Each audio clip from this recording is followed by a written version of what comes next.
We are coming on the air tonight just a few hours away from those caucus doors opening up here in the frigid state of Iowa, officially kicking off the 2024 primary season. And one of the biggest questions tonight, not just who's going to take the lead, not just who's going to end up first, second, third, etc., but how many caucus goers are actually going to show up in these brutally cold sub-zero temperatures. We're going to check in with our team of reporters covering every angle live all across the state. And it's not just Iowa. Nearly a third of the country is going to be feeling some pretty intense cold. From southern Texas to Connecticut, there's also snow and rain in some spots. We'll tell you the places that could be hardest hit and when things are expected to clear up. Plus, where the rescue mission stands for two missing Navy SEALs after they fell overboard during a raid off the coast of Somalia. We'll have the latest on the search. Then the defense secretary, we've learned late today, is now out of the hospital after complications from surgery after his cancer diagnosis. What this progress in his recovery means for what he's able to do in his job. Plus, the long-awaited Emmy Awards are finally happening live tonight after a 4-month delay. How history is being made tonight by the team producing the show a little bit later on in our show. Hey there, I'm Hallie, and I am coming to you live from Des Moines, Iowa. Yes, we are inside. It is super duper cold outside, and here is where Donald Trump is going to be holding his watch party later on as the 2024 Republican nominating contest officially kicks off. It is here. We've been talking about it, it seems, for more than a year at this point. And now the caucus goers will be caucus going in just a few hours from now. You've got 40 delegates up for grabs, with the candidates hoping to chip away at the more than 1,200 they'll need to clinch the Republican nomination. And listen, tonight's caucuses, important for a lot of reasons, not just the momentum, not just the narrative that you hear so much about, but because it's going to give us a chance to have actual data points, right? Actual numbers based on how people are actually going and casting ballots here. It's a question we've been asking for months on this show, right? First, it's not really, when you look at how former President Trump could perform tonight, he has been dominating in this state for months. That is just the reality when you look at where these polling numbers are. So much more of the question is he going to potentially make history? Here's the number you should watch for, 50%. Does he hit that 50% margin or more? Because that would be a real indication of his grip on the Republican Party and whether there's really room here for a non-Trump alternative here. Second, what's up with this race for second? That is where, if there is suspense here in Iowa, where that suspense is. You want to see these candidates. They are trying to position themselves, Ron DeSantis and Nikki Haley, as the potential best alternative to Donald Trump. You've seen Nikki Haley rise in the polls recently, Ron DeSantis drop. How does that play out? And then here's the third wild card here, just how much the temperatures is going to affect the turnout here in Iowa tonight. It is always cold in January in Iowa. We know that, but this is extreme. This is extraordinary. This is potentially going to set a record. We can't officially say it's a record until tomorrow when those numbers get the check mark, but it looks like we're headed in that direction.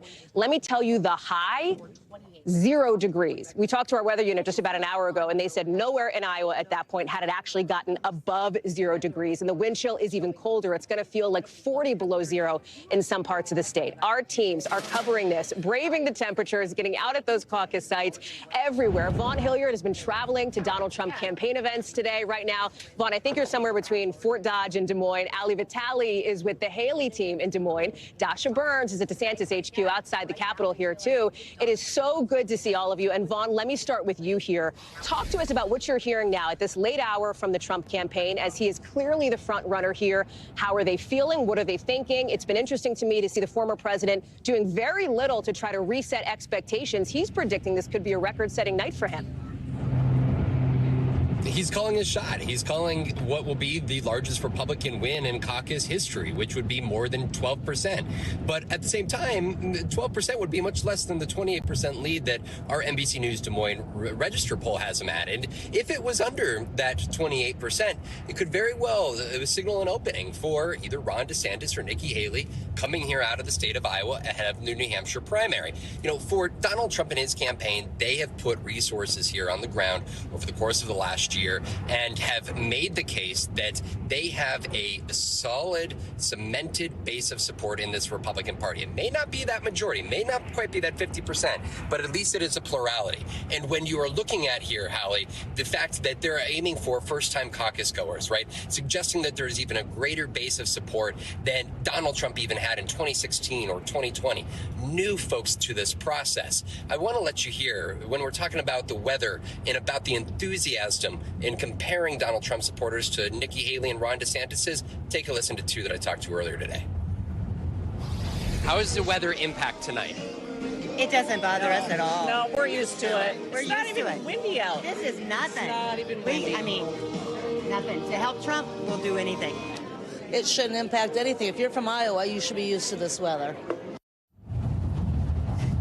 We've heard this over and over and over again, Hallie. Folks will make it to their caucus location. 2016 shattered record by more than 60,000 caucus goers. In 2024, we'll find out in a couple hours. I mean, listen, I hear that too from the Iowans that I'm talking to here. Like, hey, it's cold, but we know how to drive when the roads are slippery. I talked to somebody just this afternoon who said it's only 2 miles. If I have to walk, I'll get there myself. So listen, people want to get out to caucus. I think there's a real excitement around the fact that tonight is caucus night. And I wonder what you're hearing about the sort of attacks that we've seen ramp up from Donald Trump to Nikki Haley. We're going to talk to Hallie in just a second here. But as Nikki Haley seems to be getting some, based on the polling, some momentum here as she's looking ahead to New Hampshire. Right. There was a robocall that just went out to telephones of Republicans across the state from the super PAC supporting Donald Trump here in just the last couple hours and calling Nikki Haley weak and ineffective. If Ron DeSantis comes in second place here, he would exit this race, meaning Nikki Haley and Ron DeSantis would both go to New Hampshire here. But Nikki Haley is showing strong standing in the state of New Hampshire here, and that is where the campaign feels like it would be, to their ideal circumstance, to continue to have a crowded field heading to New Hampshire, one that Donald Trump can play against not only DeSantis but also Haley. Vaughn Hilliard, his producer, Dan Gallo, both of you buckled safely into your cars as you traverse the state of Iowa. Thank you so much for the roaming live shot. Appreciate you. Hallie Vitale, I think you are posted up somewhere perhaps a little more stable there, covering, of course, Nikki Haley and everything she's doing. She's been out doing a variety of campaign stops today. And what's interesting here, and let's be clear, right? Donald Trump seems to be far and away poised to potentially make history. I mean, that's the kind of margin that we may be talking about. Yeah. But the race for second, you don't have to win Iowa to win the Republican nomination, right? A strong showing certainly helps, and that is what Nikki Haley is hoping for here. Yeah, and you typically don't win Iowa and win the nomination. At least that hasn't been the case since the year 2000 on the Republican side. But Nikki Haley is still very much vying for that second place strategy because there's usually 2, maybe 3 tickets out of this state. And the tickets are really buzz, enthusiasm, donors starting to call a little more and see a path towards viability that hadn't been previously borne out because no one had voted yet to that point. But if we're thinking about the how and how Nikki Haley wants to get to second place, or once she gets to New Hampshire, first place is her ideal, you're also talking about the coalition that she's building. And if you look at our new poll and you look at the places that she's targeting on the map, the Nikki Haley voter is not just a moderate Republican. It is also someone who is likely more affluent, college educated, likely living in the suburbs. And in our poll, it shows that that person is also potentially an independent or a Democrat, which I asked her about. Watch. Can you be the Republican nominee if the coalition isn't just Republicans? I hope so. I mean, the whole goal, and I've said this to the Republican Party, is Republicans have lost the last 7 out of 8 popular votes for president. That's nothing to be proud of. We should want to win the majority of Americans. So Haley there once again sort of making a pivot argument to the general election. She does this quite often, touting the fact that in several polls that at this early point show her head-to-head with Trump, rather head-to-head with Biden, that she does better in that kind of a binary than even Trump does against Biden. But an electability argument about a general doesn't really resonate in a primary, especially one that is so Trump-focused and so driven by the Trump ideology as this. And Hallie, I wonder what has surprised you the most as you've been on the campaign trail, specifically in Iowa with Nikki Haley. Because listen, just to pull back the curtain so people know, you and me and some of our colleagues, we're all heading to New Hampshire. We're going to be there by the crack of dawn tomorrow morning because that's where this race goes next after Iowa. And that is what has been so much the focus for Nikki Haley, as she has even alluded to in some of her campaign stops today. Yeah, that's exactly right. They really want to underscore the idea that once they get on the ground in New Hampshire, it's a binary race between Nikki Haley and Donald Trump. Multiple Haley advisors have said this to me over the course of the last few days. They feel like the DeSantis slippage that we have seen over the course of the last few weeks only underscores that further. But for you and I, overnight, I will be bringing us snacks. I will be bringing us coffee. We're going to need all of it because once we hit the ground in New Hampshire, the other thing that's going to change is the way that she takes on Donald Trump. Look at this ad that they put out today. It's on digital, trolling the former president. Watch. I mean, against the Republicans, we're up 60 points, 60. Think of it. Who the hell ever thought that was going to happen so quickly?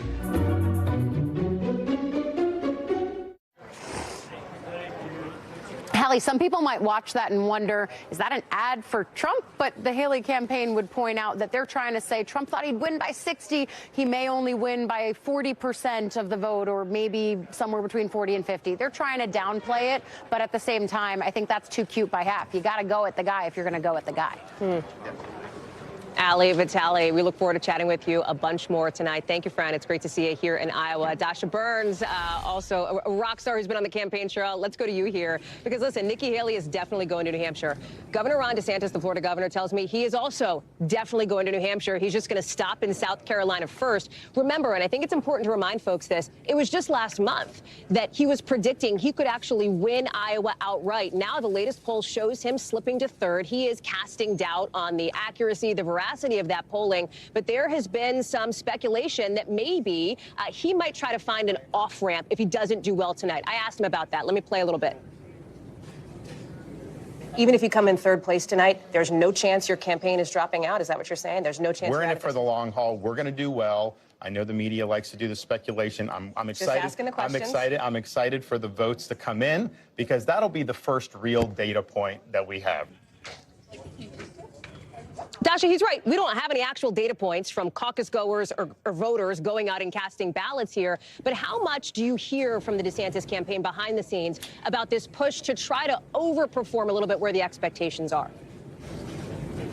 Well, look, Hallie, first of all, thank you for asking the questions, because it is important to be asking that, because this is the state where you're right. He said he was going to win. Then he said, you know, second place will still get us a path to victory. And recently on the campaign trail, he's been calling himself the underdog, which is interesting considering how much money, how many resources have been poured into the state by the DeSantis campaign, by the DeSantis super PAC. This organization here has been massive. He's gotten the endorsements of the right people, the governor, Kim Reynolds, Bob Vanderplaats, the evangelical leader. And so, you know, if you look at a rubric, right, of what a good Iowa campaign would look like, he checks all the boxes. He gets an A on that front, which is why it's so darn critical for him to have a strong showing tonight. Because, Hallie, if he doesn't have one here, I don't know where he will. And this is what you know, is ultimately the problem for him, because if it's not Iowa, I don't know where it is.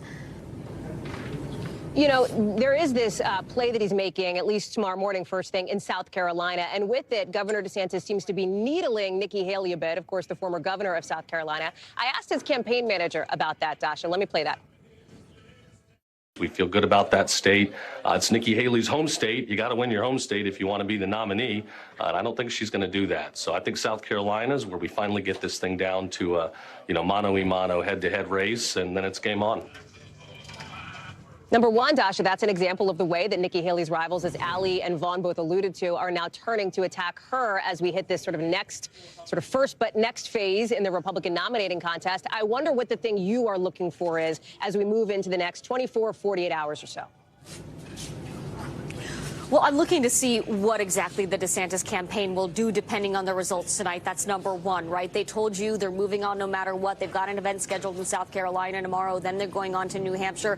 South Carolina is where they've been looking towards because they know that that is going to be a problem for Haley. Hallie, I spent a lot of time in that state. I did a story with John Allen, our colleague, and it is so much redder, so much more conservative than when Haley was governor, that it is going to be a huge challenge for her to even get within striking distance of the former president in that state. So that's what DeSantis is sort of hanging his hopes on. But here's the thing, Hallie, if he comes in third in Iowa, even if he wants to go on, very practically, the money's going to dry up, and that makes it very difficult to go on to another state and another state after that. So you got to have money in order to run a campaign, and that's the problem that DeSantis is going to be dealing with.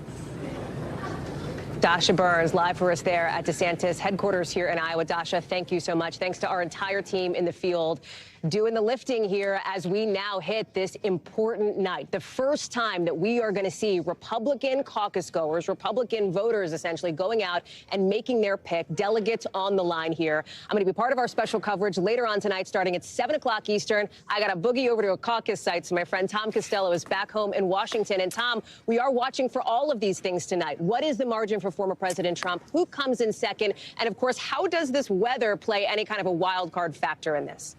You are in your element, lady. It's just fun to watch you and the team, and you guys have so much energy and excitement. We're going to be tuning in tonight. Thank you very much, and go do your thing. We're going to check back with you shortly. Hallie Jackson is in Iowa, as you can see.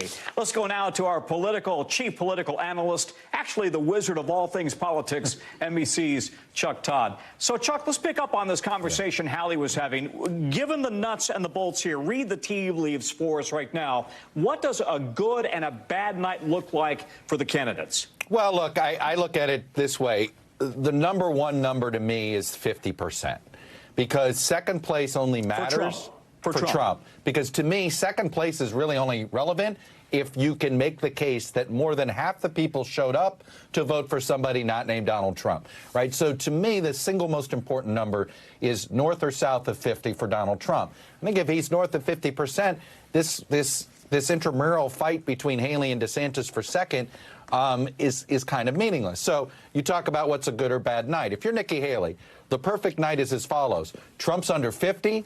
She finishes second. DeSantis feels as if he's got to get out, and it's just her versus him going into New Hampshire. That's the perfect outcome for her. Our polling indicates, though, is that she's got an enthusiasm issue. She's got a lot fewer people on the ground than either the Trump or the DeSantis camps did. You're DeSantis, you need a strong second place finish tonight. Second in general, obviously, is enough to keep him in the race. Strong second place maybe starts to make Haley look weak. So, look, I think I look at everything, though, through the prism of, did Trump get under 50 or not? Then we can talk about everybody else. Let's remember, this is a Republican primary in a very Republican state, and you've only got something like a third of Republicans who are going to turn out for this thing, right? I mean, it's a pretty small margin, right? And it is. And, Tom, this is why I think it's that much more important to see if Trump can get 50. If he can't get over 50 with this group of voters, the most devoted, right, the most focused, then maybe he really is. This is a guy who, while I'm not going to say he's the emperor with no clothes, this is an emperor that maybe has more holes in his clothes than we thought. Okay, so there's another factor tonight. That's President Biden. Is a good night for him, Biden, is it a Trump that dominates, or is it a better than expected performance from DeSantis or Haley? Boy, that's an interesting way.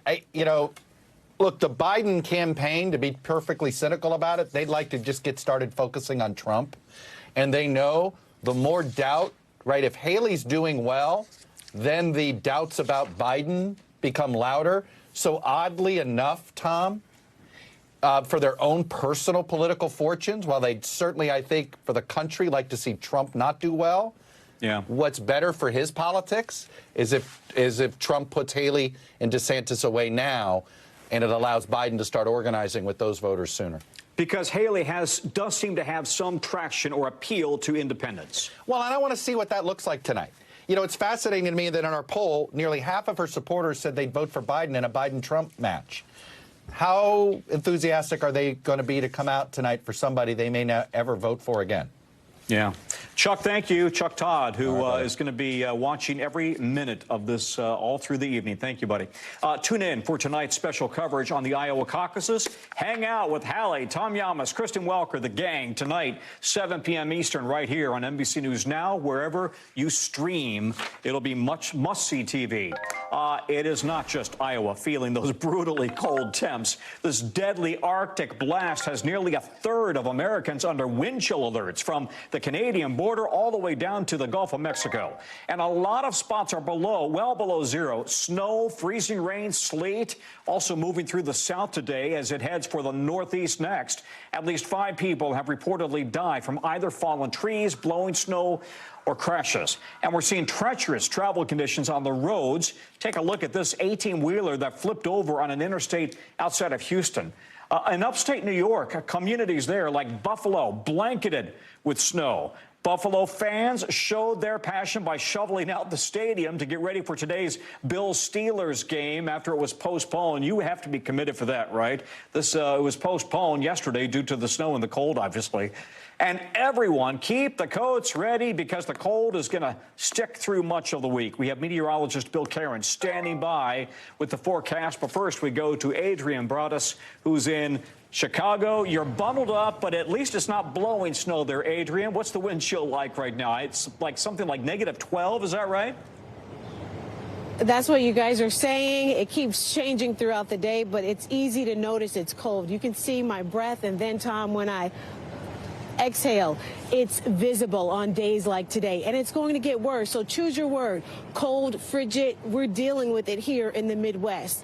And overnight, that's when the temperatures also drop and into the early mornings. The wind chill could be as low as 25 to 45 degrees below zero. So who would want to go out in this type of weather if they don't have to?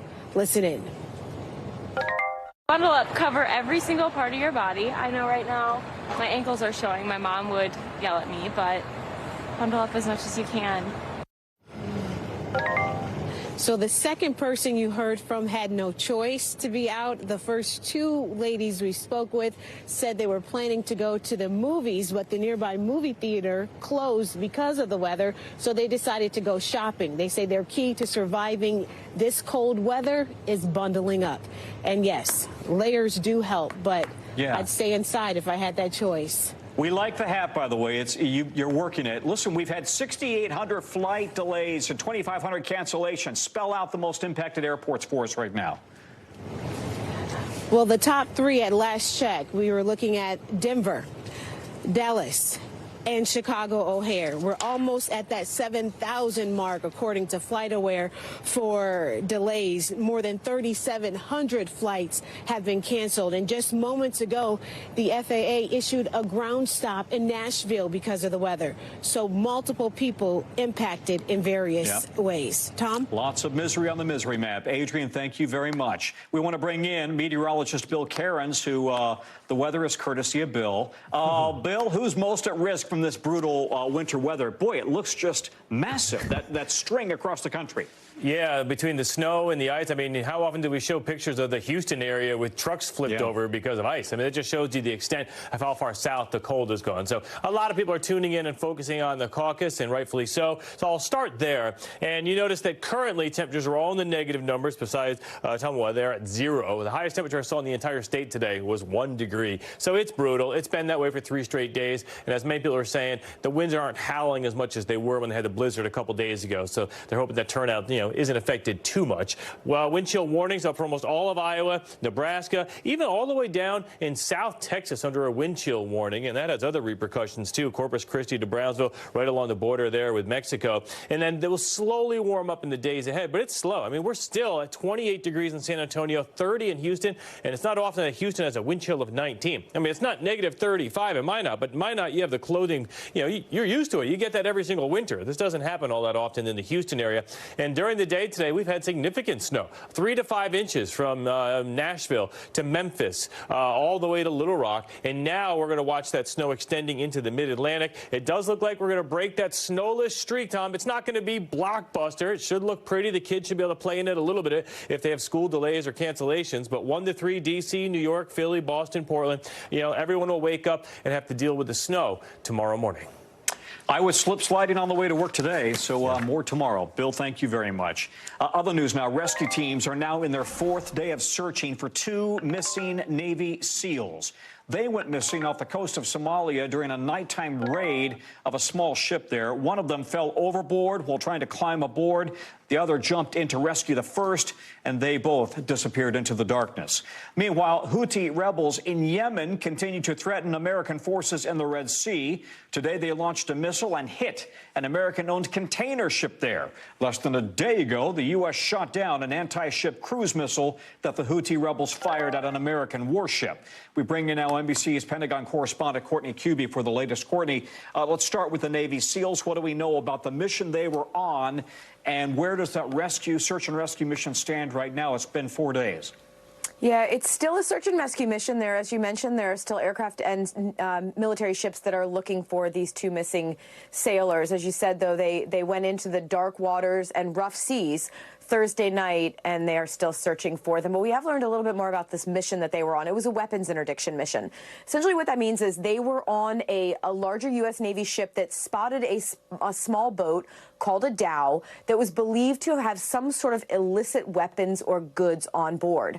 A team of U.S. Navy SEALs boarded what's called a RIB. It's a rigid hull inflatable boat, a small, super fast boat that made its way over to this dhow and started questioning the crew. They didn't have the ship itself, or the small dhow, was not flagged. So the Navy SEALs started the boarding process so that they could search this small dhow. That was, as you mentioned, when tragedy struck. One of the SEALs went overboard in the rough seas, another jumping in to save the first. Now, ultimately, the sailors on board that RIB did search that dhow. And interestingly, Tom, they found on board missile parts believed to have been coming from Iran and headed towards the Houthi rebels in Yemen. Now, that the crew was detained.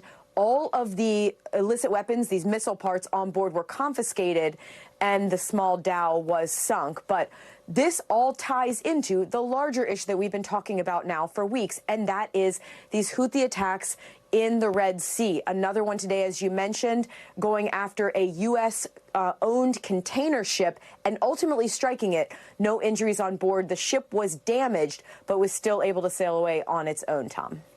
So it sounds like no let-up in these Houthi attacks, despite the U.S. and the U.K. airstrikes over the last few days. Yeah, there were some punishing airstrikes Thursday night. 150 different precision-guided bombs and missiles launched into the Houthi-controlled part of Yemen. The U.S. actually followed up Friday night with one more strike going after a radar site. Now, but keep in mind, while this was an enormous number of strikes, it did not completely eliminate the Houthis' military capabilities. So as you said, they have continued to carry out attacks, but they have been slightly smaller than what we had seen in previous weeks. So one missile launched here, maybe two today. One didn't even make its way out of Yemen. So it's still unclear exactly how much of their overall military capability may have been impacted by those strikes. But what is clear, they are not letting up on their effort to keep going after shipping, maritime shipping in the southern Red Sea, Tom. NBC's Courtney Cubie on station at the Pentagon. Thank you very much, Courtney. Coming up from us, new tensions between Texas and the Biden administration after a woman and two children died while crossing the Rio Grande. We're getting into the new legal fight there coming up.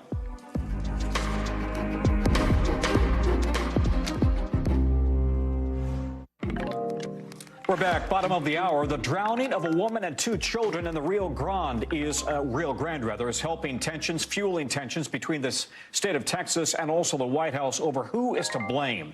The victims were part of a group of migrants attempting to cross the southern border from Mexico on Friday. In a statement, the Department of Homeland Security said border agents in Eagle Pass were physically barred by Texas National Guard troops from entering the area where the migrants were in distress. Federal officials say the troops were acting under the direction of Republican Governor Greg Abbott. Abbott recently authorized the placement of barriers in a city park that has a boat ramp.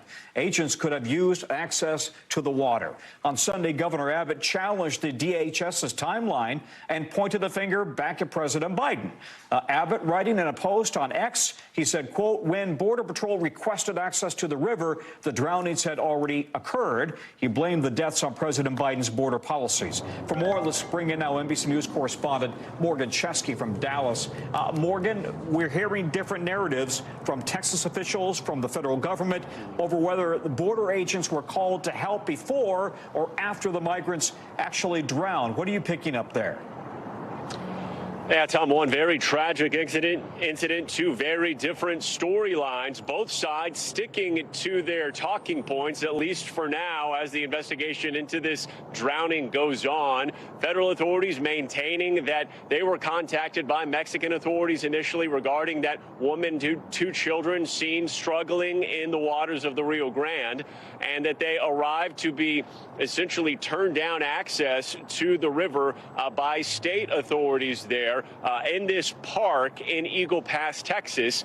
Meanwhile, the state authorities and Governor Greg Abbott, as you mentioned, both stating that the timeline, according to the federal authorities, is wrong, and that by the time they requested access to the water, Mexican authorities were already pulling bodies from the Rio Grande, and that they even went so far to add that they continued to look, state authorities continued to look that evening, Friday evening, with thermal and night vision tools, but they did not spot any other signs of duress from any migrants there in the water. And that's where things stand right now, Tom. And that is why we're seeing this cease and desist letter that was issued by the Department of Homeland Security to the state of Texas Attorney General Ken Paxton, basically giving them until Wednesday to allow access to this part of the border, this park, which has a boat ramp on it, by Wednesday. And if they don't comply,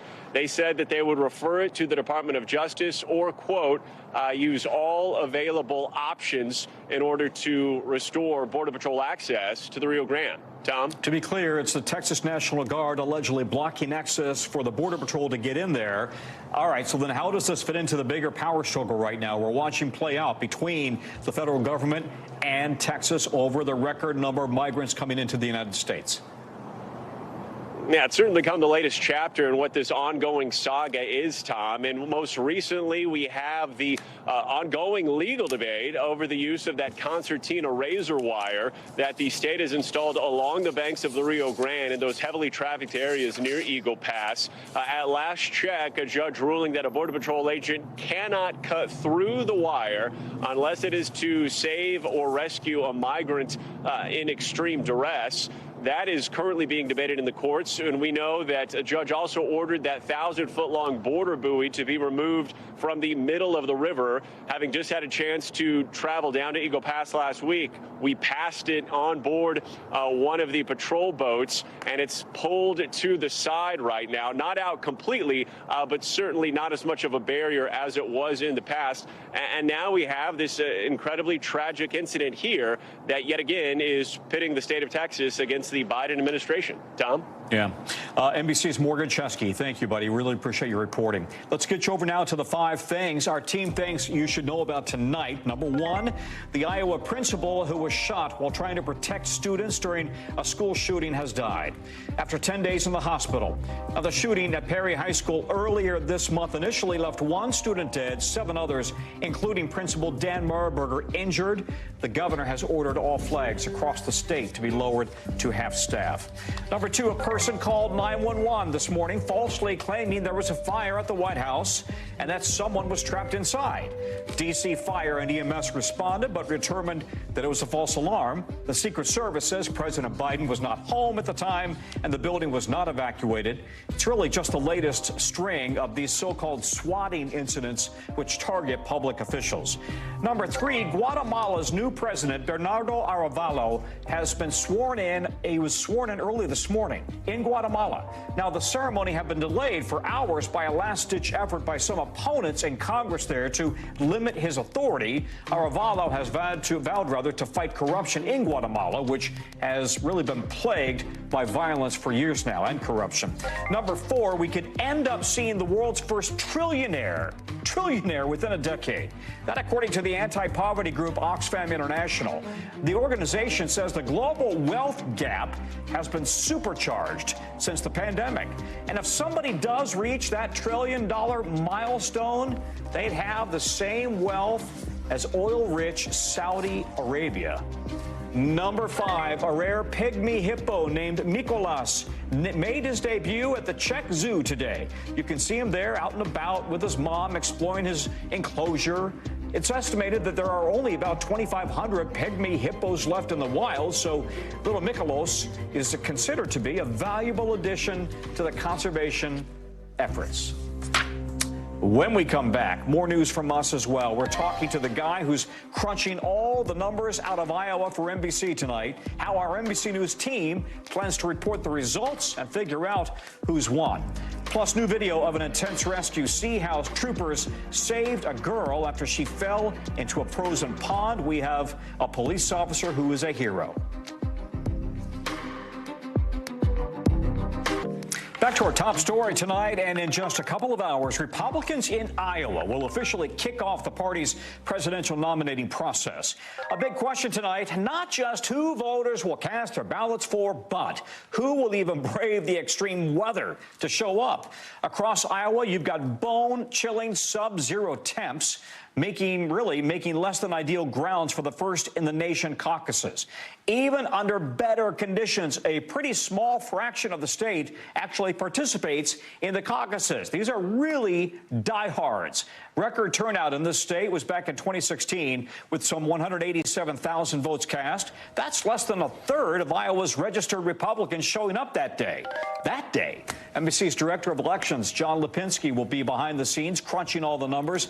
As we get underway, John, we know caucusing starts at 8 Eastern. Because this is a caucus, there's no early voting, no mail-ins. How do you see the night going, and what are you looking for from the decision desk? So, Tom, thanks. Thanks for having me. Let me walk you through the night, because the night's essentially already begun for us, because as you have seen, people are already entering caucus locations. And so the very first thing that we're looking at from the decision desk is we're sending people out to 45 different caucus locations, and we're going to interview around 2,000 caucus voters tonight to find out, obviously, who they're going to support, but also, I think more importantly, to find out their attitudes, find out who they're voting for and why they're voting for that person, what they're thinking about the country. So that's the first data that we're actually going to see. We're interviewing those people, and we'll have early entrance poll results around 7:30. So that's when you'll start seeing stories from us. The decision desk is actually putting those stories together to talk about well, what are people thinking? Then we're going to turn, at least from the timeline of the decision desk, at 8 o'clock. That's when the caucus doors are going to close. We'll stop interviewing, and people will go in, and the process will begin. We have been told by the party around 8:20 is when voting will begin in a lot of locations. That will vary a little bit by location. And so no one, even though we'll characterize the race and we'll give people a sense of where the race is at 8 o'clock, we certainly aren't going to call the race until the process is well underway, because we respect the process. So there will be no calls in the race until after 8:20. And to be honest, it's going to be after that, because we want to, again, let voters be able to sort of go through the process. And so from the decision desk perspective, between 8:30 and 9 o'clock, we'll start getting in results, and there's a good chance of then we'll know who might have won this contest during that window. Other key timelines that we're going to sort of be looking at is really between 9 o'clock and say 10:30. That's when most of the results actually come in, and so we'll be running our statistical models, and we'll at some point project the race maybe a little bit earlier than that. But a lot of people are looking at second and third. We'll use those models and also the expertise in the room to be able to determine who will come in second, who will come in third. We'll allocate delegates, and we'll also look at that key number of 50% to see whether or not Trump clears that threshold. We'll be able to sort of determine that sort of in that range, probably between 9 and 11. It could go later. The one thing about the decision desk is we're data-driven people, so we'll obviously, wait till we have the data so that we can meet our standards, and then we'll put in those check marks and we'll write those stories. All right. Go back to 2020. You remember it better than I do, but the NBC News decision desk found that Iowa Democratic caucuses that night, the results had a whole bunch of errors. How does your team check for that stuff? So, one of the things that's absolutely critical for us is we have to be 99.5% confident, and really a lot more confident than that before we put in a check mark. So we have our models that can help us with this process, but we also have a lot of expertise and models that we actually use to make sure the results look right. We're looking at these caucus results as they pour in one by one, checking them, looking at them to see how they compare to past results, making sure that something doesn't look wrong, talking to election officials, to party officials in this case, who are administering this caucus, just to see if we see anything that looks a little bit peculiar. We'll also be monitoring the systems that are in place to make sure that the results are flowing quickly and accurately. That's going to matter a lot. In 2020, we obviously saw on the Democratic side the results come in a lot later than we expected, and we hope that will not be the case tonight. John, thank you very much. We're going to be watching and listening to you very closely. Thank you. Other news from us now. Defense Secretary Lloyd Austin is recovering at home after receiving treatment for complications following prostate cancer surgery. He is expected to make a full recovery. The Pentagon says Secretary Austin was released from Walter Reed National Medical Center in Maryland earlier today. In a statement, Austin said he is grateful for the excellent care, adding that he will continue to recuperate and perform his duties from home, saying that, quote, "I'm eager to fully recover and return as quickly as possible to the Pentagon." The secretary was hospitalized on January 1st, you'll remember, after undergoing surgery sometime in December, but the media was not made aware until 5 days later. It was then revealed that Austin waited days to alert Congress and the White House about his initial medical procedure and the ensuing complications. Fallout over the lack of transparency has sparked an internal review of his office and an investigation by the DOD's Inspector General. For more, let's bring in now NBC News medical contributor Dr. Natalie Azar.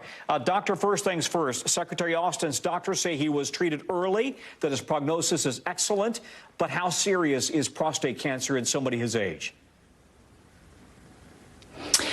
Well, I think anytime you have a diagnosis of cancer, obviously, Tom, it could be serious depending on the stage and the grade of the tumor. From what we have heard, we have very little information. Basically, what they've made public is that this treatment that he had, the radical prostatectomy, the removal of the prostate, was the extent of his treatment, which would indicate to someone that he had a good prognostic tumor. What happened to him, the complication that happened to him, was a little bit unusual, that he required an ICU admission. Typical complications from removing the prostate could include bleeding, infection, which he did have, but then bowel obstruction and everything that ensued. Anytime you're in the ICU, Tom, no matter what age you are, but as we get older, it does take a little while to recover, typically 4 to 6 weeks to recover from the prostate surgery itself. And this was definitely a bit of a bump in the road for him in his recovery. Yeah, absolutely. 2 weeks back at the hospital, and he is described as a tough guy. So this is a tough guy who was in a lot of pain. What are the lessons here as far as getting tested early and regularly for prostate cancer? We're talking about the PSA test, right? And doing that early and often? Yeah. Yeah, unfortunately for men and screening for prostate cancer, there is not really a completely agreed upon and universal recommendation about when to start and who should get screened. The American Cancer Society essentially recommends everyone over the age 50 or older who is at average risk should initiate the conversation with their healthcare provider about getting screened younger if you have certain risk factors, such as if you are Black, if you have a family history of prostate cancer. Those are the kinds of things that could theoretically increase the risk, where you might want to get screened earlier or more regularly. But like I said, this is, we talk about prostate cancer screening a lot in the news. The PSA test is not a perfect test, and there is no general universal recommendation for all men at a specific age to begin doing that without a conversation first with their providers, Tom. Okay, Dr. Azar, thank you very much. Good advice. Coming up from us, new developments out of Ukraine today. Kyiv says it shot down a Russian spy plane, a big one. What it means, if that's true, coming up next.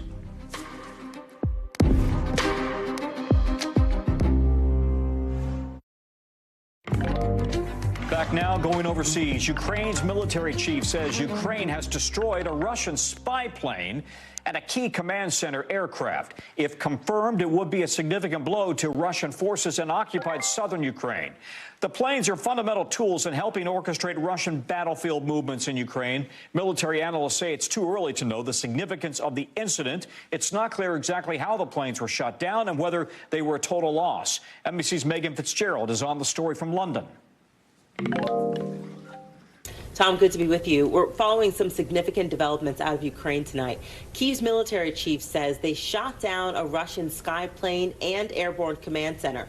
So what we're talking about here is a long-range radar detection aircraft and an air control post. Both are pretty crucial to orchestrating movements on the battlefield. Now, Ukraine's military hasn't given specifics on the extent of the damage or how exactly the planes were shot down, but officials did release this interactive map, which appears to show the planes were shot down over the northern Azov Sea, which is a body of water between the two countries. Now, NBC News has not independently verified these reports, but if true, it's one of the biggest successes against Russia's air power since the war began. This could also be a big blow to Russia's military operations at a time where Ukraine has struggled to see much progress on the battlefield. Tom? Megan, thank you very much. Megan Fitzgerald in London. NBC News covers hundreds of stories each day, and because it's tough to read, to watch, or listen to everything, our bureau teams have selected a few highlights. This is what they tell us is going down in their regions. The segment is called The Local. From our Northeast Bureau, the Gilgo Beach serial murder suspect is expected to be charged with a fourth killing, that according to a person with direct knowledge of the situation. Rex Human pleaded not guilty in July to the murders of 3 women. Police say they didn't originally have enough evidence to charge him with the 4th murder. A lawyer for him didn't immediately respond to request for comment. From our Western Bureau, a hot air balloon crash killed 4 people in Arizona. The balloon was carrying 13 people at the time of liftoff. 8 of them were skydiving, which was completed before the incident took place.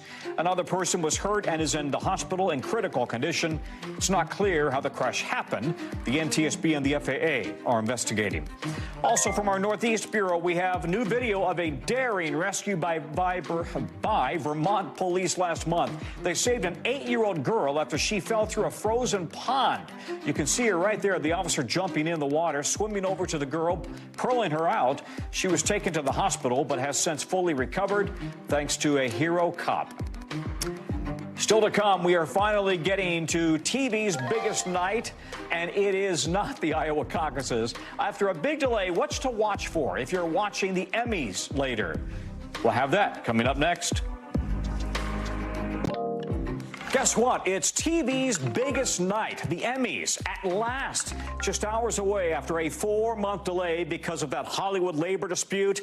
And tonight's show will make history. For the first time ever, the show will have an all-black executive producer team. You see the 2 women at the helm of tonight's show on your screen, along with the show's host, Anthony Anderson, on the right there. Their task? Honoring the history of TV, since this is the 75th year of these awards. So expect tributes then to shows like Cheers, The Sopranos, All in the Family, I Love Lucy. Let's go right now to Chloe Melas to get us a little bit of an insight. Chloe, the history being made here by this all-black team is great, but it's really a stark contrast to the reality of TV's top brass right now, isn't it? I mean, look, it is the age-old issue that Hollywood has had, that it is controlled by, rich, powerful white men. And you saw that with Oscars So White. The Emmys has come under fire in years past for its lack of diversity among nominees. I mean, 92% of people who run major studios, they're white. Same when it comes to the executive positions. And 80% of those executive positions are held by men. But I do want to say something positive, which we have to give a tip of the hat to the Emmys for this. This year, the Television Academy recognized 34 performers of color across the different categories, and that is up 3 from last year. So again, strides are being made, and there are really only 2 categories, Tom, which really see a lack of diversity. So it'll be interesting to see if history is made tonight in any of those categories with wins. So Yeah, so are this year's awards really a sign of TV really pivoting, the future pivoting to streaming? Yeah, I mean, it really is. So just to break it down for you, 27 of 41 shows nominated, 27 of those are, get this, on streaming. That is the highest share ever of Emmy nominees on streaming. And it's a sign of the times. Tom, most people are not really tuning in to appointment television. They're binge watching on all different types of platforms. And you also hear that people are feeling streaming fatigue, platform fatigue. There's too much to watch. But you're really going to see it tonight that streaming is going to take center stage. I've got such a long watch list. I'll never get to all of it, right? Friends say you got to watch this. Let's talk about the awards. The drama category seems to be wrapped up for the season with Succession. But it looks like there is more drama in the comedy category. Okay, so first of all, Succession, its final season, I'm biased. It was so great. It leads the way with 14 major nominees, so in the major categories, but 27 nominations overall. Following right behind is White Lotus. And yes, if you look at the comedy category, you see that shows like The Bear are in there, right? And if you think about Succession, there were funny parts of Succession, if you've seen the show. The White Lotus, it's nominated in Outstanding Drama Series.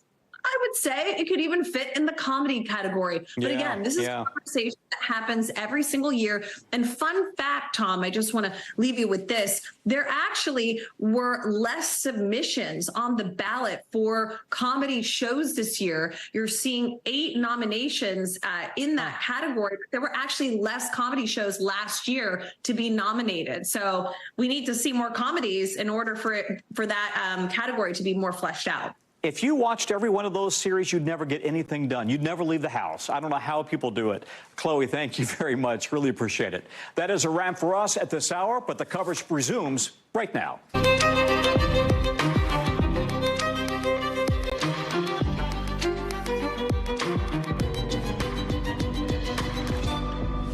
Top of the hour, we are coming on the air tonight just a couple of hours away now from the caucus doors opening here in the frigid state of Iowa, officially kicking off the 2024 primary season. One of the biggest questions tonight, not just which candidate will take the lead, but how many voters will actually show up in sub-zero temperatures. We will check in with the reporters fanned out across the state with the candidates coming up. It's not just Iowa. Nearly a third of the country is going to be feeling brutally cold temperatures from southern Texas to Connecticut. There's also snow and rain in some areas, the places that could be the hardest hit, and when it'll all clear up. Cross your fingers. Plus, where the rescue mission stands for 2 missing Navy SEALs after they fell overboard during a raid off the coast of Somalia. We'll have the latest on that search. And the Biden administration is sending Texas a cease and desist order related to that border access issue after a woman and 2 kids drowned in the Rio Grande. Why the White House says Texas is improperly trying to regulate the federal government. Then the defense secretary out of the hospital now after complications from his cancer surgery. What this progress and his progress in the recovery really means, and also how is he going to be able to do his job? Good day, I'm Tom Costello. I'm in for Hallie Jackson. She's on assignment in Des Moines for tonight's Iowa caucuses. Folks there now just an hour away from kicking off the 2024 Republican presidential race. 40 delegates are up for grabs, 40, as the candidates hope to chip away at the 1,215 that they'll need so that they can clinch that Republican nomination. Tonight's caucuses will start to provide the answers to questions we've been asking on the show for months now. First, it's not really an if former President Trump wins tonight. Our own poll shows he has a nearly 30-point lead. It's more of a question of just how historic might the smackdown be. Could he win a majority of voters, over 50%? Or will the doors be left over just a crack open in order for his opponents to get their feet in? Second, who comes out on top in the fight for second, so they can paint themselves as the best alternative to the former president and put the pressure on others to drop out, or the other to drop out. And then third, just how much the coldest caucus day on record will impact turnout in Iowa, and whose supporters will brave the Arctic temps to support their candidate. And when we say Arctic, we really mean that. It is freezing out there right now, hovering around 12 degrees, and the wind chill later tonight could feel colder. Listen to this, colder than minus 40 in parts of the state. So we've got our teams covering the state. Vaughn Hilliard at Trump campaign headquarters. Ali Vitale is with the Hallie team in that city. And also Dasha Burns, is at DeSantis headquarters just outside of the Capitol.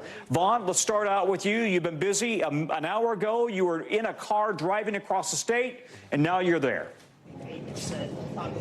We've got a tie on because that means that we're approaching caucus time here. The doors are going to be opening to these caucus locations in just about 2 hours from now. This would be that first step, you said it, Tom, in what would be a defining third nomination for Donald Trump to lead the Republican Party and be the name on the ballot come a general election, potentially against Joe Biden. For Donald Trump, this is not so much about the delegate haul he could walk away with here tonight, but it is about the statement and the support that he has cemented over the last 8 years behind him, especially over the last 3 years since that January 6th attack, in which there were a great many candidates, including his own former vice president, launching bids against him. But now it's the voters that are going to ultimately make that decision and make clear to what extent could Donald Trump pull off a victory here and send a message to other states about the prowess of his campaign operation. I want to let you listen to two folks who I talked to earlier today, including first-time caucus goers, because Donald Trump over the years has built a base of support, not relying just on the folks that caucus for him back the first go-around in 2016, but new folks that he's bringing into the fold. Take a listen. How does the weather impact tonight? It doesn't bother us at all. No, we're used to it. We're It's not used to even it. windy out. This is nothing. It's not even windy. I mean, nothing. To help Trump, we'll do anything. It shouldn't impact anything. If you're from Iowa, you should be used to this weather.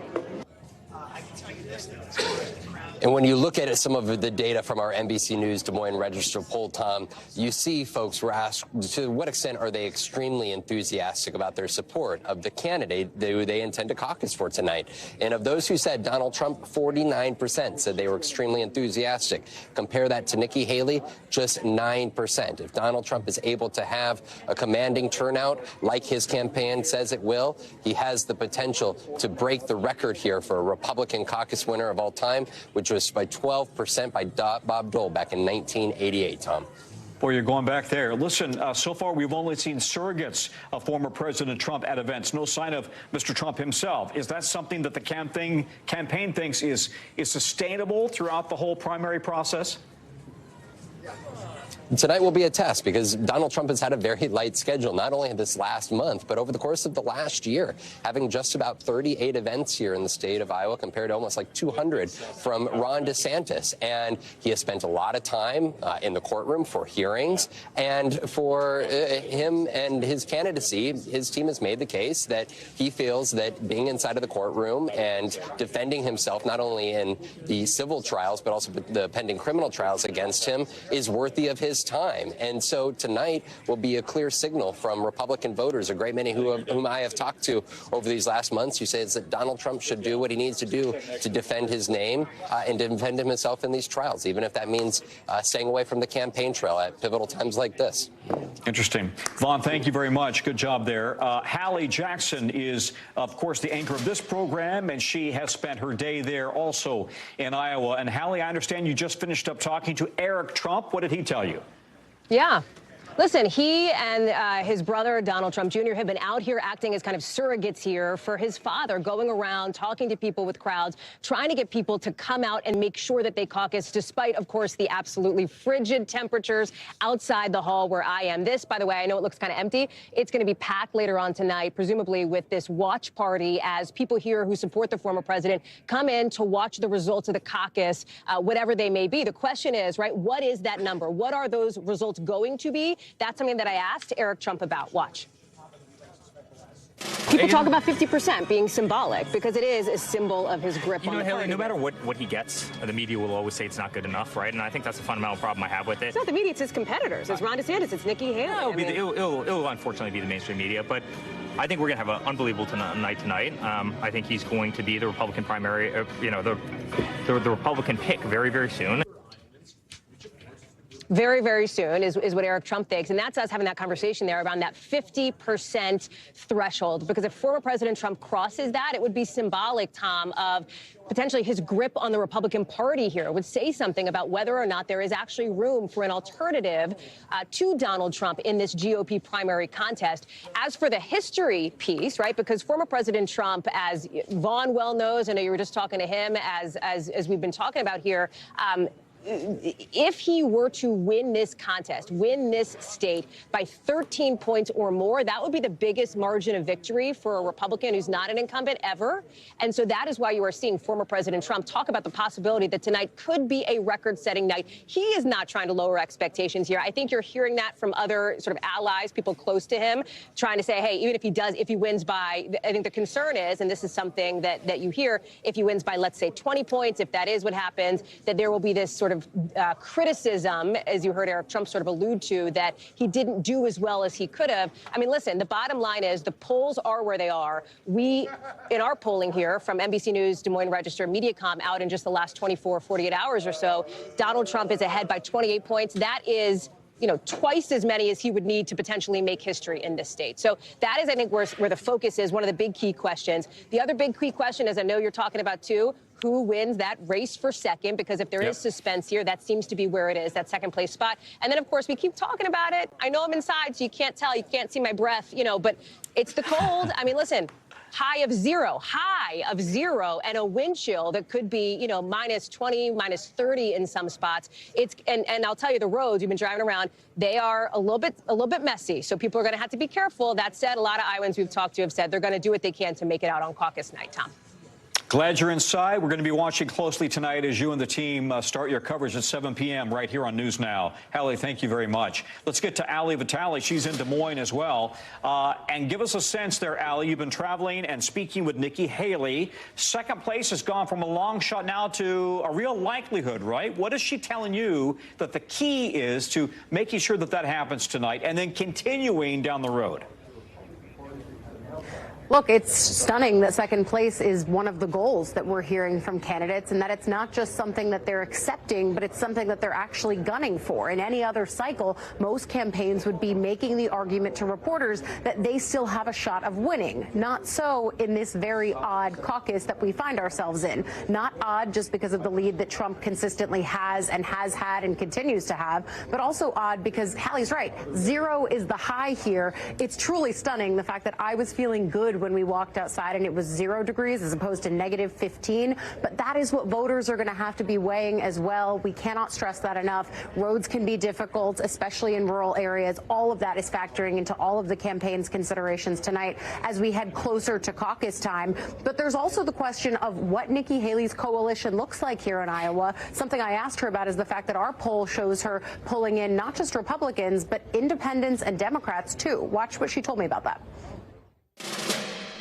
Can you be the Republican nominee if the coalition isn't just Republicans? I hope so. I mean, the whole goal, and I've said this to the Republican Party, is Republicans have lost the last 7 out of 8 popular votes for president. That's nothing to be proud of. We should want to win the majority of Americans.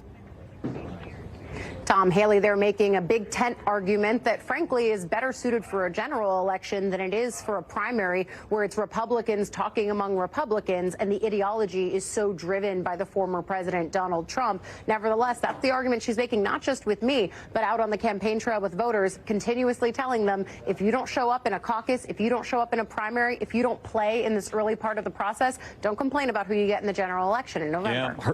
Her argument is she's much more agreeable to the middle, to the independents out there. Hallie, thank you very much. Hallie Vitale. Let's go to Dasha Burns right now. And Dasha, I understand that you've also been talking about this phrase we hear a lot, in it for the long haul, is how we hear DeSantis talking about his campaign. Is there any indication that he is going to take a hard look at continuing on for the long haul if he comes in third place tonight?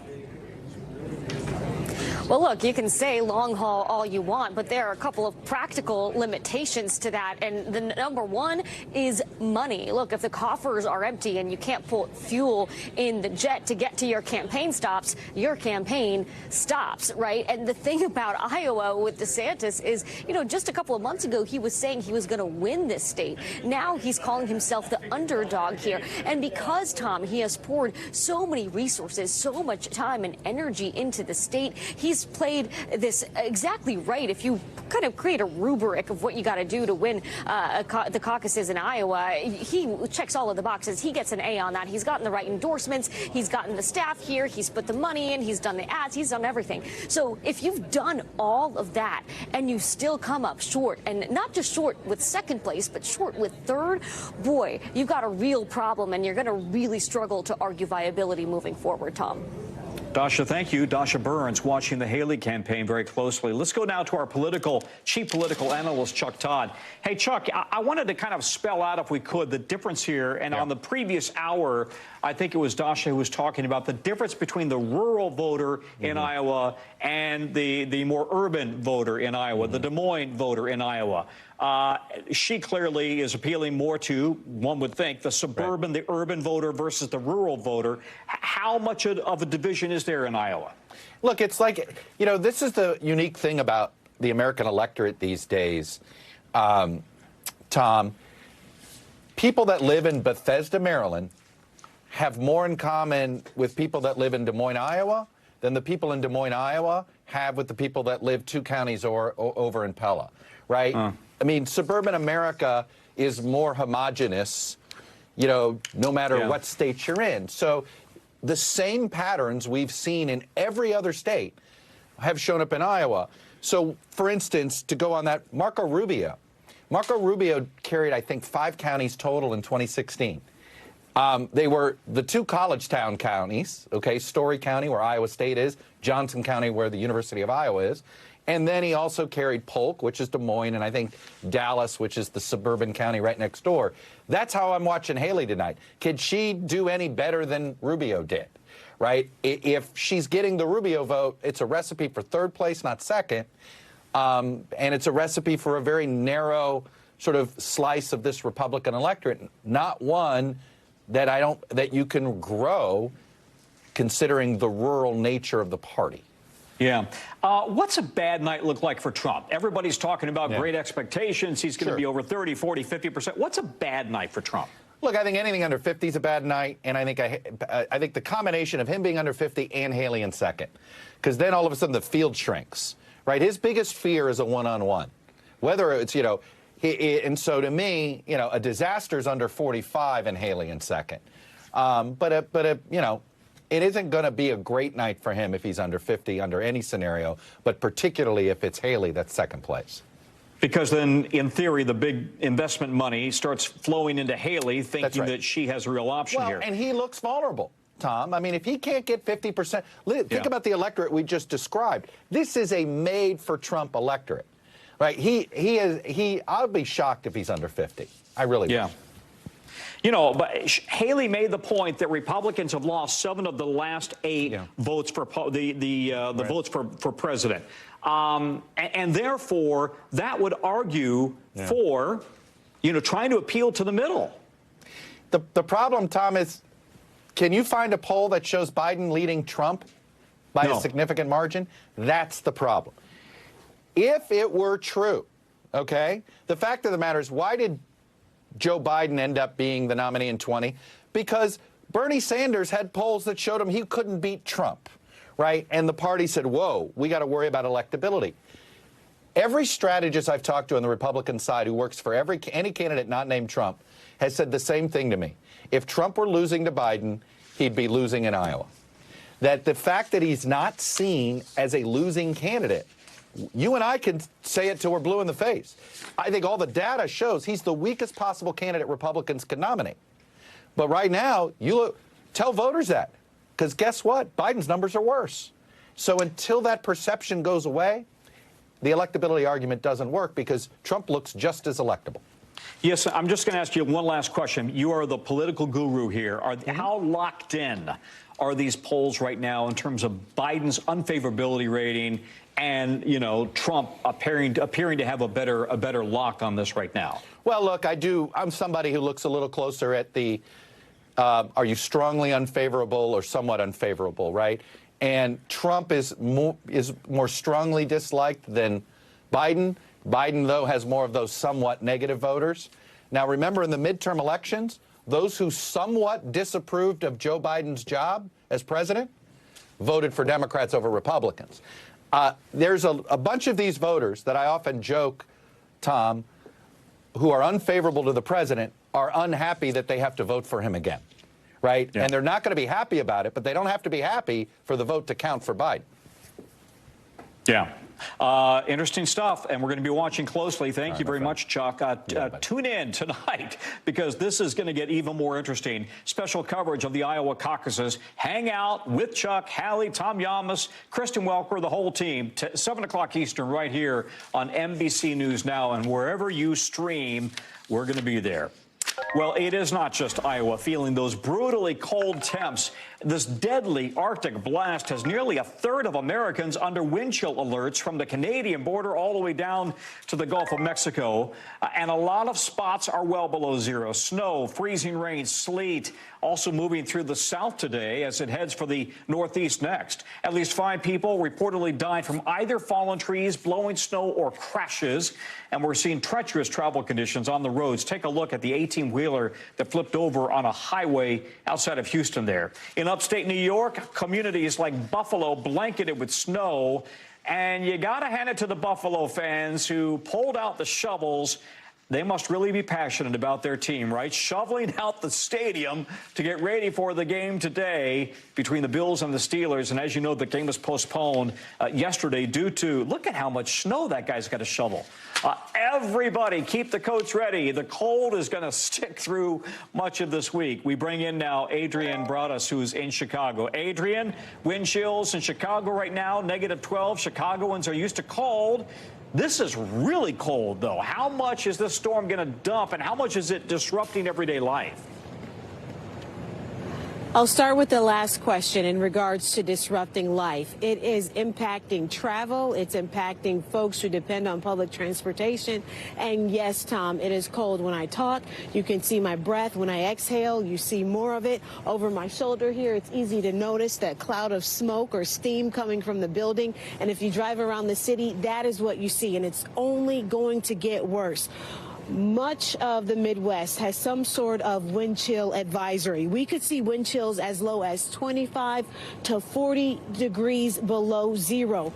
Earlier in the day, we met up with some women who were brave enough to step outside. I asked them, what is the key to surviving this extreme cold?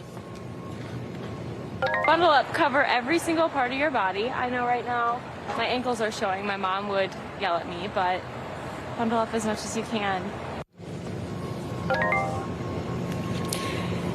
And so that was earlier in the day. You know, once night falls, we could see the lowest temperatures late at night and early in the morning hours, Tom. And then how long do we expect the cold temps to last, really? Let's start with Chicago. Do you have a feeling for that? You know what? I typically defer to our climate team for this. Yeah. Across much of the state, Bill Cairns tells us for the next 3 days, we could see these Arctic temperatures. But here in Chicago, people have their eye on next Wednesday.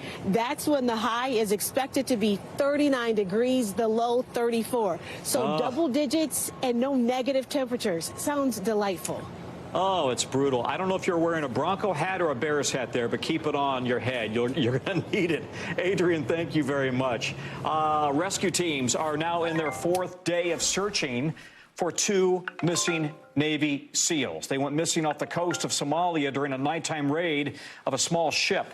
One of them fell overboard while trying to climb aboard. The other jumped in to rescue the first, and they both then disappeared into the darkness. Meanwhile, Houthi rebels in Yemen continue to threaten American forces in the Red Sea. Today, they launched a missile hit-and-run effort at an American-owned container ship there. Less than a day ago, the U.S. shot down an anti-ship cruise missile that the Houthi rebels fired at an American warship. Let's bring in now NBC News Pentagon correspondent Courtney Cubie for the latest. Let's start with the Navy SEALs. What do we know about the mission they were on, and where does that search and rescue mission stand right now? It's been 4 days. Yeah, it's still a search and rescue mission there. As you mentioned, there are still aircraft and military ships that are looking for these two missing sailors. As you said, though, they went into the dark waters and rough seas Thursday night, and they are still searching for them. But we have learned a little bit more about this mission that they were on. It was a weapons interdiction mission. Essentially what that means is they were on a larger U.S. Navy ship that spotted a small boat called a dhow that was believed to have some sort of illicit weapons or goods on board. A team of U.S. Navy SEALs boarded what's called a RIB. It's a rigid hull inflatable boat, a small, super fast boat that made its way over to this dhow and started questioning the crew. They didn't have the ship itself, or the small dhow, was not flagged. So the Navy SEALs started the boarding process so that they could search this small dhow. That was, as you mentioned, when tragedy struck. One of the SEALs went overboard in the rough seas, another jumping in to save the first. Now, ultimately, the sailors on board that RIB did search that dhow. And interestingly, Tom, they found on board missile parts believed to have been coming from Iran and headed towards the Houthi rebels in Yemen. Now, the crew was detained. All of the illicit weapons, these missile parts on board, were confiscated, and the small dhow was sunk. But this all ties into the larger issue that we've been talking about now for weeks, and that is these Houthi attacks in the Red Sea. Another one today, as you mentioned, going after a U.S.-owned container ship and ultimately striking it. No injuries on board. The ship was damaged, but was still able to sail away on its own, Tom. So it sounds like no let-up in these Houthi attacks, despite the U.S. and the U.K. airstrikes over the last few days. Yeah, there were some punishing airstrikes Thursday night. 150 different precision-guided bombs and missiles launched into the Houthi-controlled part of Yemen. The U.S. actually followed up Friday night with one more strike going after a radar site. Now, but keep in mind, while this was an enormous number of strikes, it did not completely eliminate the Houthis' military capability. So, as you said, they have continued to carry out attacks, but they have been slightly smaller than what we had seen in previous weeks. So one missile launched here, maybe two today. One didn't even make its way out of Yemen. So it's still unclear exactly how much of their overall military capability may have been impacted by those strikes. But what is clear, they are not letting up on their effort to keep going after shipping, maritime shipping in the southern Red Sea, Tom. NBC's Courtney Cubie on station at the Pentagon. Thank you very much, Courtney. Coming up from us, destruction today in Iceland after a volcano erupted for the second time in weeks. What's happening in one town later in the hour. Plus, a shocking discovery in California, what a woman says she found in her basement. Stay with us.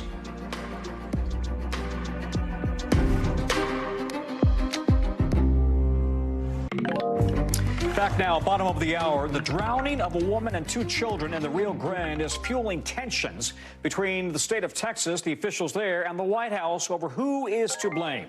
Now, the victims were part of a group of migrants attempting to cross the southern border from Mexico on Friday.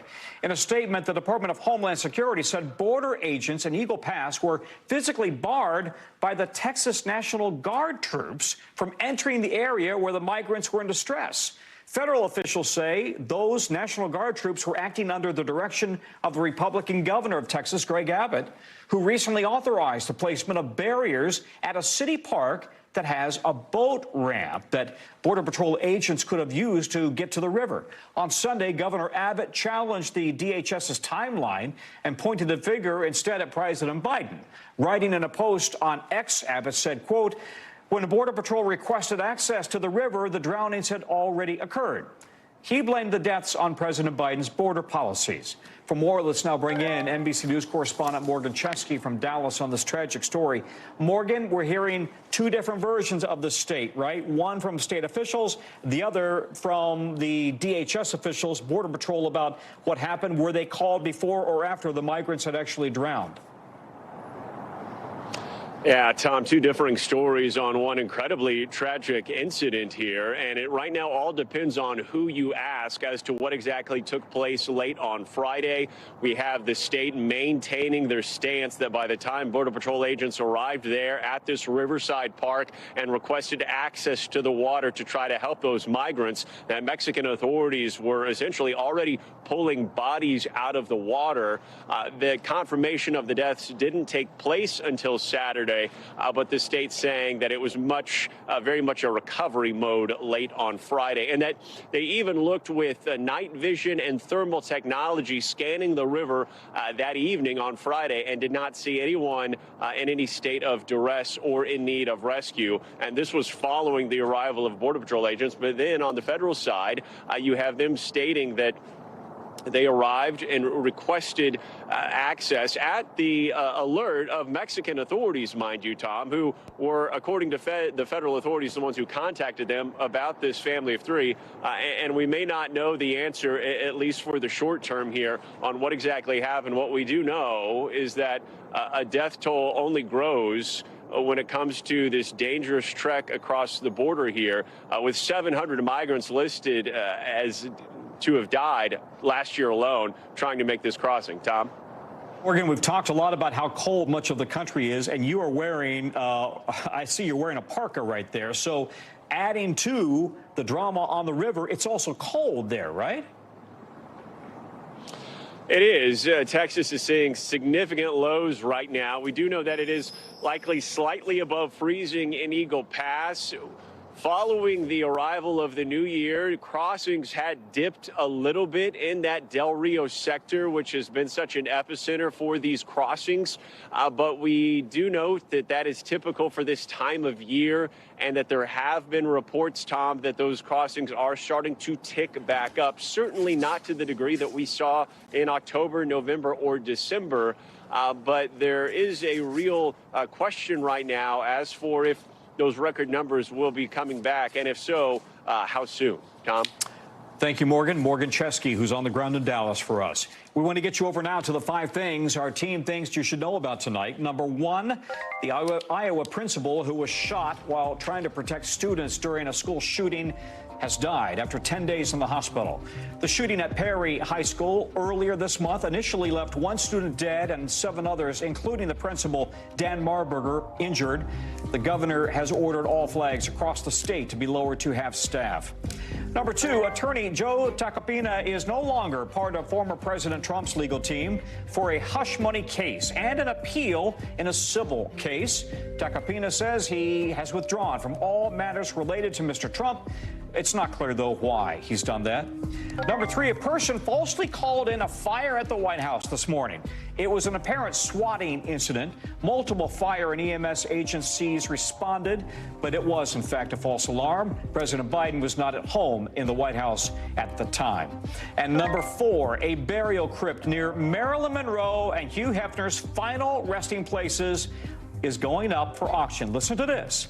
The auction is set for late March. Now, the mausoleum, the plot there in L.A., is estimated to be worth between $200,000 and $400,000 for the honor of being buried next to Marilyn Monroe and Hugh Hefner. Sign me up. Number 5, a California woman had the shock of her life this weekend when she found a bear in her basement. Take a look right there, making himself comfortable, falling asleep in a corner. It apparently got in through a crawl space. The woman who spotted it says she got it out by throwing mothballs at it.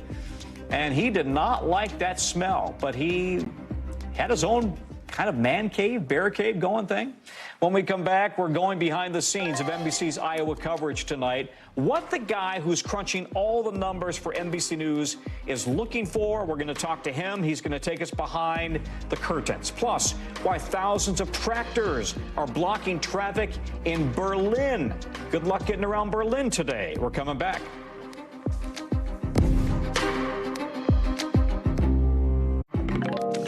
Back now to our top story tonight, and in just a couple of hours, Republicans in Iowa will officially kick off the party's presidential nominating process.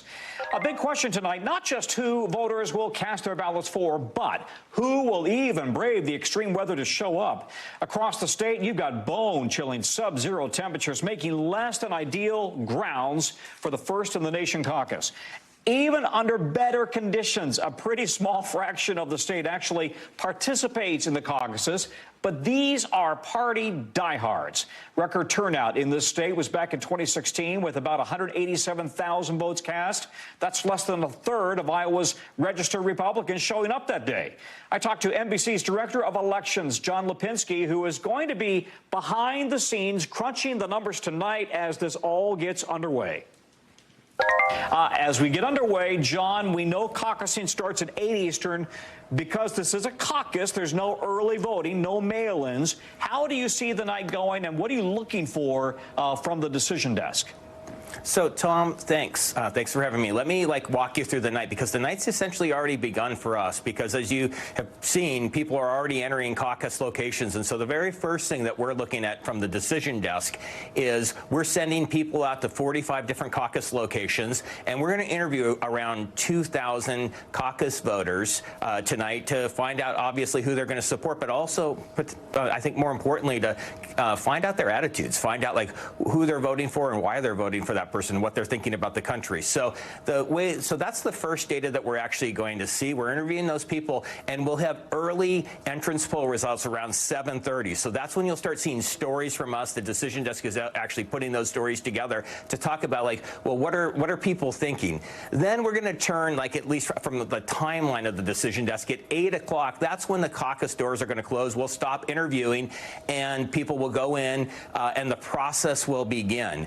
We have been told by the party around 8:20 is when voting will begin in a lot of locations. That will vary a little bit by location. And so no one, even though we'll characterize the race and we'll give people a sense of where the race is at 8 o'clock, we certainly aren't going to call the race until the process is well underway, because we respect the process. So there will be no calls in the race until after 8:20. And to be honest, it's going to be after that, because we want to, again, let voters be able to sort of go through the process. And so from the decision desk perspective, between 8:30 and 9 o'clock, we'll start getting in results, and there's a good chance of then we'll know who might have won this contest during that window.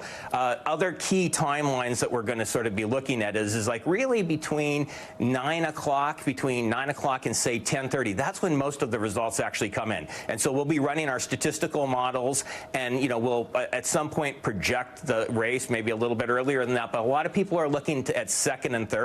We'll use those models and also the expertise in the room to be able to determine who will come in second, who will come in third. We'll allocate delegates, and we'll also look at that key number of 50% to see whether or not Trump clears that threshold.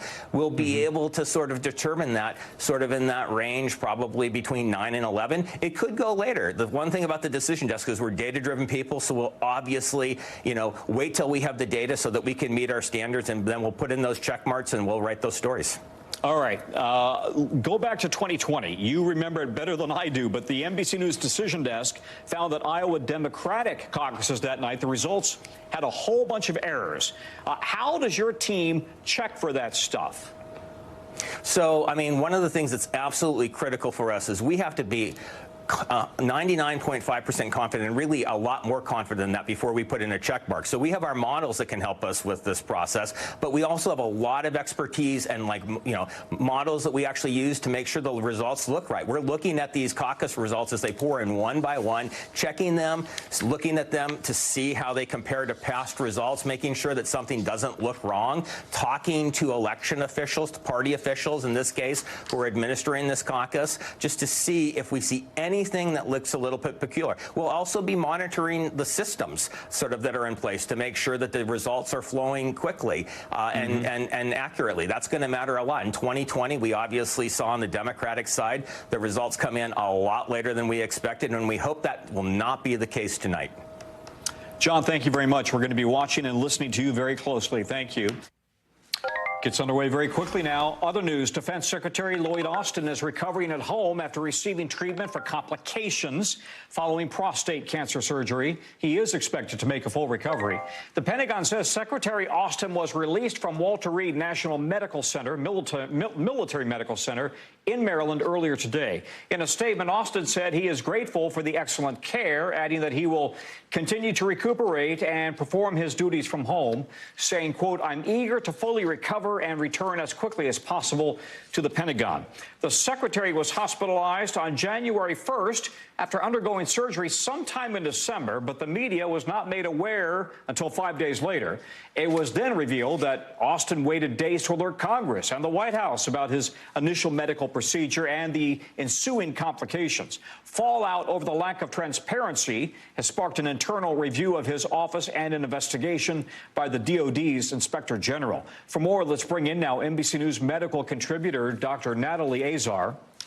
Doctor, first things first, Secretary Austin's doctors say he was treated early, that his prognosis is excellent, but how serious is prostate cancer in somebody his age? Well, you know, I think anytime you have a diagnosis of cancer, obviously, Tom, it could be serious depending on the stage and the grade of the tumor. From what we have heard, you know, we have very little information. Basically, what they've made public is that this treatment that he had, the radical prostatectomy, the removal of the prostate, was the extent of his treatment, which would indicate to someone that he had a good prognostic tumor. What happened to him, the complication that happened to him, was a little bit unusual, that he required an ICU admission. You know, typical complications from removing the prostate could include bleeding, infection, which he did have, but then bowel obstruction and everything that ensued. You know, anytime you're in the ICU, Tom, no matter what age you are, but as we get older, it does take a little while to recover, typically 4 to 6 weeks to recover from the prostate surgery itself. And this was definitely a bit of a bump in the road for him in his recovery. Yeah, absolutely. 2 weeks back at the hospital, and he is described as a tough guy. So this is a tough guy who was in a lot of pain. What are the lessons here as far as getting tested early and regularly for prostate cancer? We're talking about the PSA test, right? And doing that early and often? Yeah. Yeah, you know, unfortunately for men and screening for prostate cancer, there is not really a completely agreed upon and universal recommendation about when to start and who should get screened. The American Cancer Society essentially recommends everyone over the age 50 or older who is at average risk should initiate the conversation with their healthcare provider about getting screened younger if you have certain risk factors, such as if you are Black, if you have a family history of prostate cancer. Those are the kinds of things that could theoretically increase the risk, where you might want to get screened earlier or more regularly. But like I said, this is, you know, we talk about prostate cancer screening a lot in the news. The PSA test is not a perfect test, and there is no general universal recommendation for all men at a specific age to begin doing that without a conversation first with their providers, Tom. Okay, Dr. Azar, thank you very much. Good advice. Coming up from us, a potential big blow to Russia. We're talking about the new claims from Ukraine's military chief that plane right there may have been shot down. That story coming up next. Back now, make no mistake about it, Boeing is in all-out damage control mode today. The head of its commercial airplane division out with an email to employees outlining the concrete steps the company says it will take to restore airline and passenger trust in Boeing planes. Boeing says those steps include more quality inspections, expanding quality assurance training for employees, and contracting with an outside agency to review Boeing's work. It comes after Alaska Airlines announced it would send its own inspectors into Boeing plants to double-check the work after the mid-air emergency when the side of a 737 MAX 9 blew open in midair. Meanwhile, the FAA says it's following a deliberate inspection process of its own to determine whether the grounded MAX 9s are cleared to fly. 10 days after a hole was blown out of the side of that Alaska Airlines plane over Portland, the accident has also punched a hole through Boeing's reputation with both passengers and airlines. That blown-out door plug now at the NTSB lab in Washington for analysis. As a critical Boeing customer, Alaska says it will now send its own inspectors to check the quality of Boeing's work. Alaska writing in a statement, "We will also enhance our own quality oversight of Alaska aircraft on the Boeing production line to validate work and quality." That move comes after the FAA announced it will not approve the MAX 9 to fly again until it's confident the plane is safe. In a statement, the FAA is saying after reviewing Boeing's proposed inspection and maintenance instructions, the FAA determined it needed additional data before approving them. This is a brand new aircraft. It has just come off the line and it had significant problems. And we believe there are other manufacturing problems as well. This latest black eye for Boeing comes 5 years after those two deadly MAX 8 crashes overseas killed 346 people. The MAX 8 grounded for 2 years. There's no doubt that the confidence that airlines have in Boeing at this time has been diminished as a result of this incident, as well as previous incidents. It's a cumulative effects that has been plaguing the 737 MAX. Scrutiny also expanding to include Spirit Aerosystems, which manufacture the fuselage for Boeing with that suspect door plug already installed.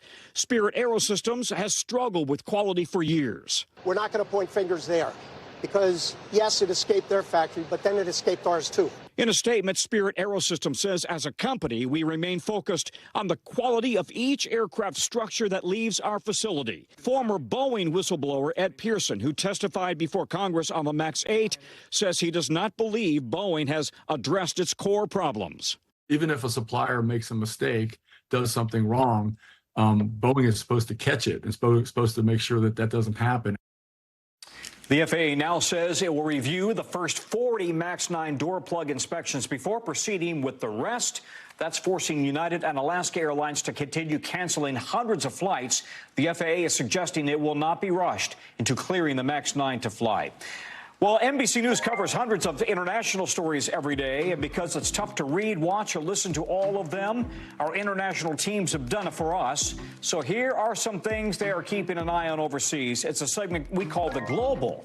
From Taiwan, the newly elected leader there meeting with a delegation of former U.S. officials today.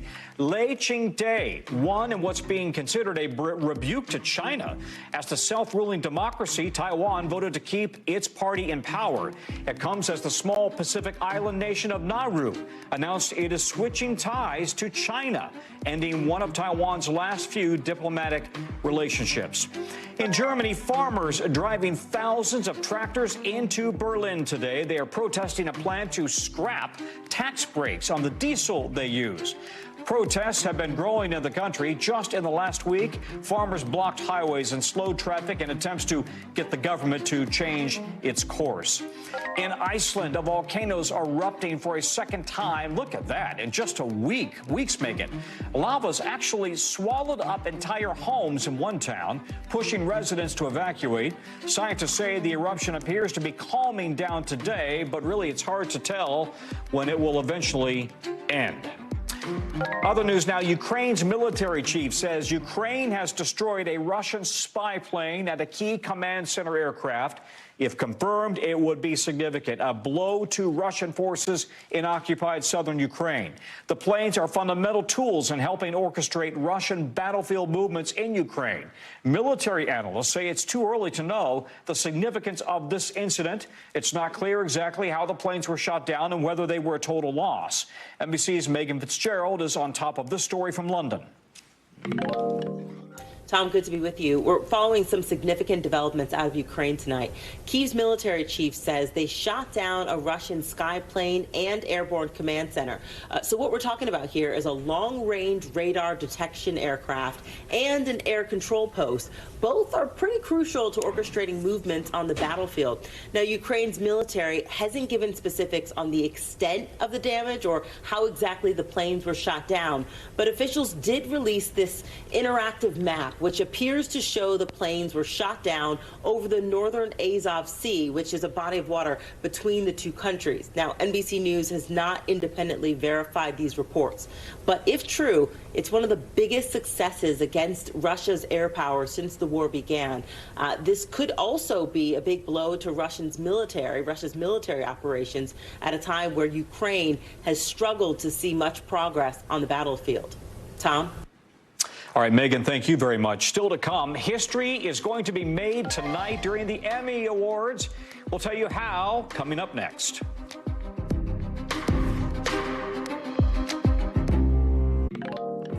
Guess what? It's TV's biggest night, the Emmys, at last. Just hours away after a 4-month delay because of that Hollywood labor dispute. And tonight's show will make history. For the first time ever, the show will have an all-black executive producer team. You see the two women at the helm of tonight's show on your screen, along with the show's host, Anthony Anderson, on the right there. Their task? Honoring the history of TV, since this is the 75th year of these awards. So expect tributes then to shows like Cheers, The Sopranos, All in the Family, I Love Lucy. Let's go right now to Chloe Melas to get us a little bit of an insight. Chloe, the history being made here by this all-black team is great, but it's really a stark contrast to the reality of TV's top brass right now, isn't it? I mean, look, it is the age-old issue that Hollywood has had, that it is controlled by, rich, powerful white men. And you saw that with Oscars So White. The Emmys has come under fire in years past for its lack of diversity among nominees. I mean, 92% of people who run major studios, they're white. Same when it comes to the executive positions. And 80% of those executive positions are held by men. But I do want to say something positive, which we have to give a tip of the hat to the Emmys for this. This year, the Television Academy recognized 34 performers of color across the different categories, and that is up 3 from last year. So again, strides are being made, and there are really only 2 categories, Tom, which really see a lack of diversity. So it'll be interesting to see if history is made tonight in any of those categories with wins. So are this year's awards really a sign of TV really pivoting, the future pivoting to streaming? Yeah, I mean, it really is. So just to break it down for you, 27 of 41 shows nominated, 27 of those are, get this, on streaming. That is the highest share ever of Emmy nominees on streaming. And it's a sign of the times. Tom, most people are not really tuning in to appointment television. They're binge watching on all different types of platforms. And you also hear that people are feeling streaming fatigue, platform fatigue. There's too much to watch. But you're really going to see it tonight that streaming is going to take center stage. I've got such a long watch list. I'll never get to all of it, right? Friends say you got to watch this. Let's talk about the awards. The drama category seems to be wrapped up for the season with Succession. But it looks like there is more drama in the comedy category. Okay, so first of all, Succession, its final season, I'm biased. It was so great. It leads the way with 14 major nominees, so in the major categories, but 27 nominations overall. Following right behind is White Lotus. And yes, if you look at the comedy category, you see that shows like The Bear are in there, right? And if you think about Succession, there were funny parts of Succession, if you've seen the show. The White Lotus, it's nominated in Outstanding Drama Series. I would say it could even fit in the comedy category. But again, this is a conversation that happens every single year. And fun fact, Tom, I just want to leave you with this. There actually were less submissions on the ballot for comedy shows this year. You're seeing 8 nominations in that category. There were actually less comedy shows last year to be nominated. So we need to see more comedies in order for that category to be more fleshed out. If you watched every one of those series, you'd never get anything done. You'd never leave the house. I don't know how people do it. Chloe, thank you very much. Really appreciate it. That is a wrap for us at this hour, but the coverage resumes right now.